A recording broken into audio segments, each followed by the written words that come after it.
Hello friends, today in this video right now I'm going to show you how to use scanner Wi-Fi on Redmi mobile phone. So friends, before we continue this video, do not forget to like the video and subscribe the channel. Okay, so let's start the video. Here at first you have to move on setting, then you have to scroll and here you have to click on Wi-Fi. After that, here on the side you can see this is the scanner. Okay, just click on this scanner.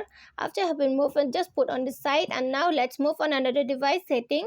Then here you have to move on Wi-Fi, then just click on tap to share password or search the QR code. Then now scan it. Okay, this is the QR code and now I'm scanning. So here finish to connect it. You can see now Wi-Fi is activate. Before it was deactivate. Right now Wi-Fi is now going on. So you can use the scan QR code on Wi-Fi like this. Okay, and friends, if you love the video, do not forget to like the video, share the video and subscribe the channel. And thanks for watching.